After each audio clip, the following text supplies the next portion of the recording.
I love a deal, don't you? For me, finding a deal is almost more fun than whatever I'm looking to buy. And today, I'm going to talk to you about 6 ways you might not only be missing out on a deal, but also leaving your hard-earned money on the table. Hi, I'm Michelle. I teach everyday women with everyday money issues how to manage their paycheck so that they can meet their financial goals for today and even 20 years from now. And before we get started, let's remember, we want to worry about $300 or $3,000 decisions, not $3 decisions. Life is way too short to worry about $3.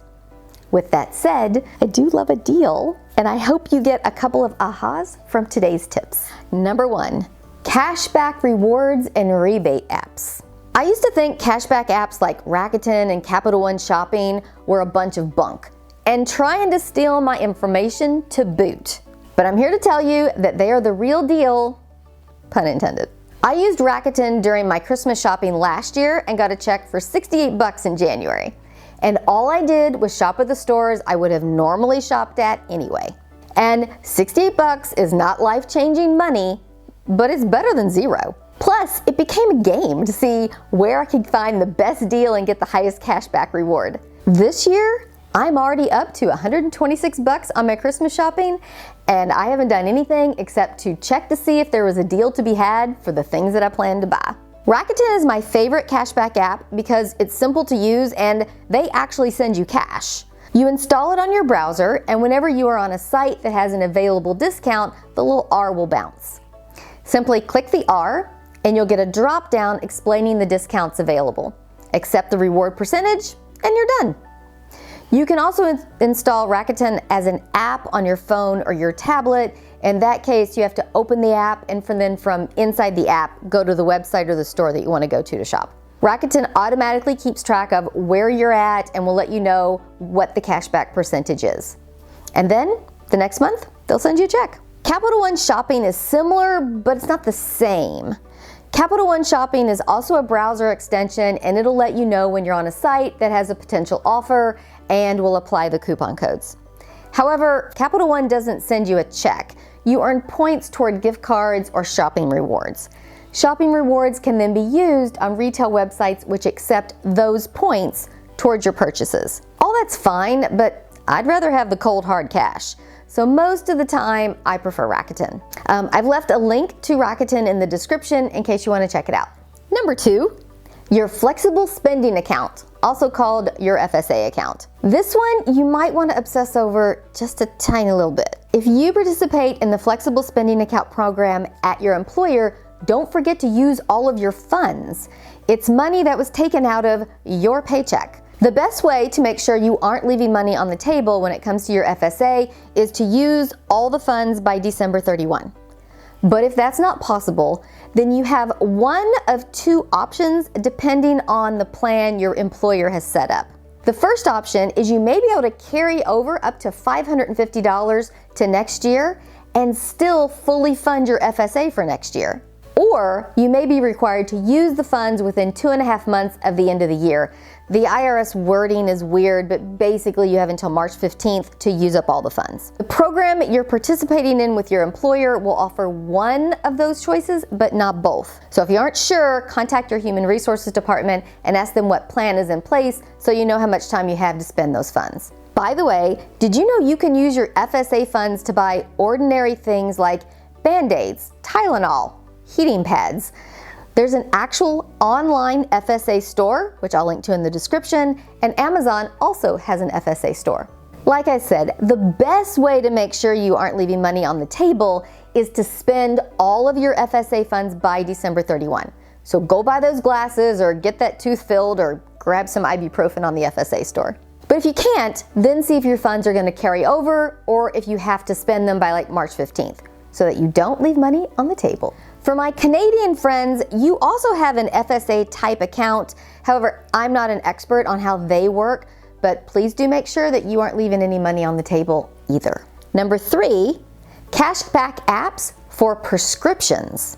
As we all get to be people of a certain age, we might have to start regularly taking prescriptions. Welcome to adulting. But this doesn't mean you can't get a deal.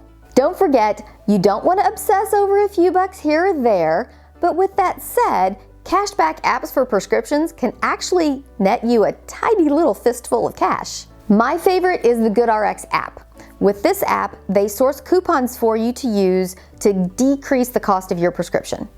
In 2020, I saved over $350 using coupons provided by GoodRx. As a matter of fact, I saved $200 on just one prescription. That particular coupon could only be used once, but for $200, I will take it. The GoodRx app is completely free to use, and you really can save hundreds of dollars per year on your prescriptions. As of the date I'm recording this, the GoodRx app is accepted at over 70,000 pharmacies, which means it's quite likely it'll be accepted at yours. However, GoodRx can help you before you even get to the pharmacy by telling you which pharmacy has the best price for your medication. Once you found the best price, you can then have your doctor send your prescription to that pharmacy. Once at the pharmacy, don't forget to show the pharmacist any coupons that the app has sourced for you. There are also a couple of pretty good competitors to GoodRx that are worth checking out, particularly if you run into those single-use coupons, because you can always check the other apps and see if they also have a coupon available for the next time you have to fill that prescription. Some GoodRx competitors to check out are Single Care and Blink Health. However, both of them are only accepted at 35,000 pharmacies, not the 70,000 pharmacies of GoodRx, so you might have some troubles. Number 4. High-yield savings accounts. Okay, this is kind of a $3 decision. I will agree with that.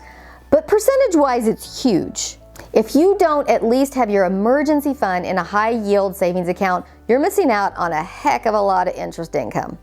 Let's be real, in general, banks don't pay hardly anything for interest. But a high-yield savings account pays very competitive interest rates and are where I currently keep my emergency fund. I prefer Marcus at Goldman Sachs or Chime, and as of the date I'm recording this, if you decide to go with Marcus or Chime, you'll get a 0.5% interest rate. Big tip, if you sign up for Rakuten and decide to go with Chime, Rakuten will give you $50 just for signing up with Chime. Talk about not leaving money on the table. Another HYSA that I'm keeping my eye on is Affirm. Affirm is mostly known as a pay over time option. This past summer, they did a huge deal with Amazon. However, they also have a high-yield savings account option, and as of the date I'm recording this, their HYSA is at a rate of 0.65%, which is the highest I can find on the market right now. If you already have your emergency fund in an HYSA, then I don't know that I'd go to the trouble to move it, but if you haven't started one, then you might as well go with the best deal available, right? Number 5, employer wellness programs. Your HR and people team quite often have gone above and beyond the call of duty to offer wellness programs to help their fellow employees get healthy and stay healthy. And some of these programs will actually pay you money to get healthy. Some examples of wellness program features include gift cards or cash for taking a health assessment, paying all or part of your gym membership, or even paying part of a mental health app like Talkspace. Why your employers offer you these kind of programs? Well, especially in the current competitive hiring environment, every little perk helps. But the bigger picture reason is that the healthier the population of your company is, the cheaper the healthcare costs are. Most employers here in the US pay at least a portion of each employee's medical benefits.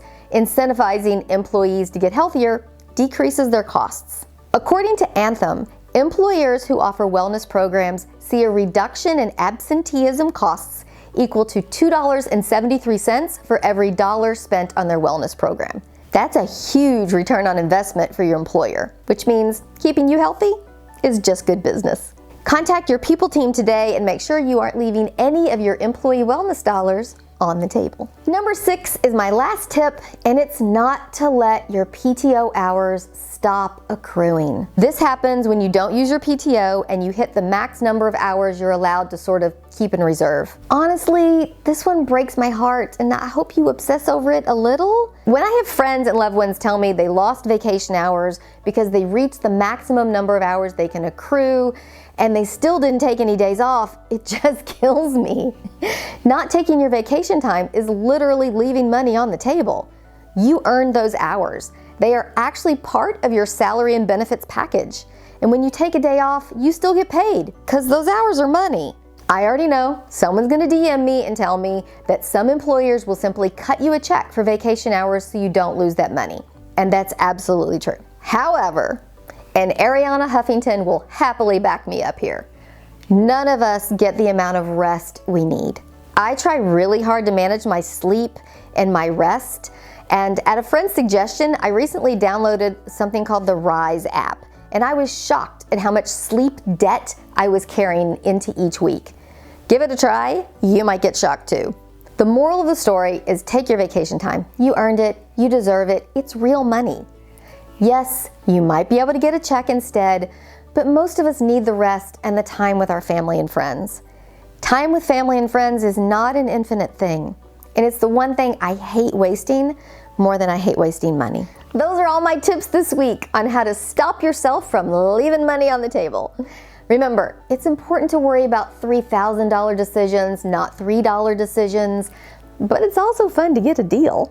If today's video was helpful, please like and subscribe. It really does help. And if you've ever gotten a great deal, let me know in the comments because I love a deal and I want to celebrate with you. Oh, don't forget I left a link in the description if you want to check out Rakuten, my favorite cashback app. Until next time, bye.